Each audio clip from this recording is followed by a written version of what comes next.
name is Lois Austin, and I was spied on by Peter Francis from about 1993-94 for about 4 years. Peter Francis was the member of the Special Demonstration Squad, so an undercover police officer who whistle blew, who basically worked undercover in that unit for a number of years, but got to a point where he believed that what he was doing was wrong and unethical, and he therefore blew the whistle on the activities of the Special Demonstration Squad. And actually what he did was really bring all of this out into the open, and it meant that a lot of the suspicions myself and other activists had about undercover officers infiltrating our organisations, it actually meant that we were believed, that what we said was true, and it was really happening. I was chair of Youth Against Racism in Europe, which was an anti-racist organisation which was organised in many countries around Europe. We were organising big protests against the growth of the far right and increasing racist attacks and murders in the early and mid 1990s. And we had a particularly large base in southeast London where the British National Party headquarters was. I'm from that part of London. I'm from Welling, where the BNP set up their headquarters in the late 1980s. And when they moved in, I think they moved in 1987. And from that day on, I was involved in the campaign to get them closed down. So we were very active in that part of southeast London, Bexley and Greenwich, campaigning against the activities of the British National Party. We were also active in Tower Hamlets. As far as we were concerned, we were young, we were political. We saw racism and fascism in our community as a big threat, and we were trying to stop what they were doing. And for that, my activities were infiltrated, and I was spied on by the Metropolitan Police. And Peter Francis also joined the militant and became a branch secretary for the militant branch in Hackney. So the spying was quite strategic, it was orchestrated, was well developed, well thought out. He was involved in trying to sink quite deep roots into left political organisation, which confirms for us that this isn't just incidental. This isn't Peter Francis wasn't just a rogue operator, part of a rogue unit called the Special Demonstration Squad, but actually this was strategic. It was a strategic part of the activities of the British state, which was involved in political policing and infiltrating progressive social justice, anti-racist, family campaigns, left socialist organisations. Yeah, so Peter Francis would go to political meetings and he wouldn't speak. He would never write an article for a bulletin or a newspaper and stuff like that.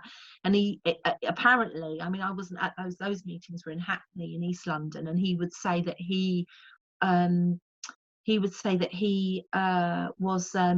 dyslexic, and that's why he didn't speak, and that's why he didn't write stuff. And I think everybody just believed him.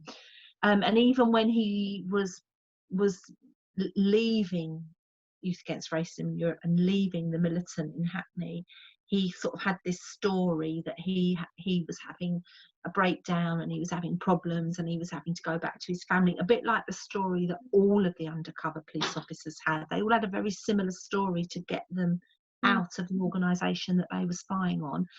And actually a lot of us at the time felt sorry for Peter Francis, for he's troubled, he's got lots of problems. When we went to his flat, it was empty and bare of furniture and belongings. We thought, oh my God, this man's so poor. I think in Hackney, the Hackney militant had a collection for him to get him some things, because they felt sorry for him. They thought he was, and all of the time, of course, he was leading this double life. He was spying on people. It's outrageous. It's horrendous, and it's a terrible crime committed on those people by the British state, and they have to answer for that. And it's not just the police, it's not just the SDS and the police officers. As I said, it's not a few rotten apples, it's not a rogue unit.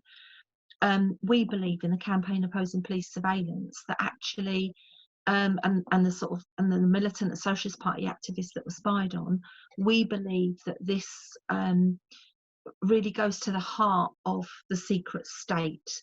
We know that MI5 was involved in spying on the militant. We know that MI5 was also involved in spying on trade unions, and they were involved in surveillance of the main civil service union in the 1980s, the CP, and the 1990s, the CPSA union. So we believe that this goes to the heart of the secret state.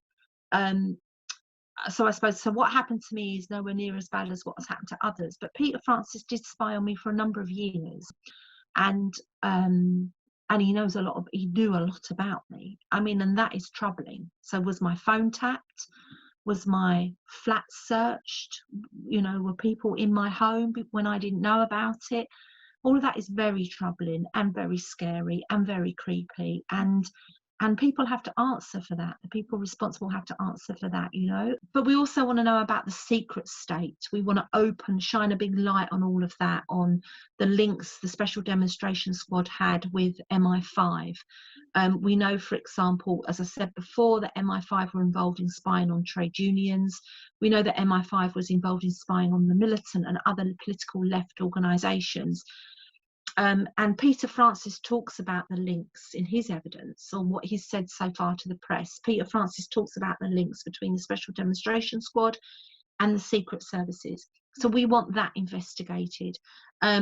We want to know about links with the Special Demonstration Squad with the Home Office, for example, because we know that information was passed by Peter Francis to the Home Office about some of our activists, to do with immigration status and things like that. So there's a secret state there, all talking to each other, all linked up, all passing information that's all far away from public scrutiny, democratic accountability.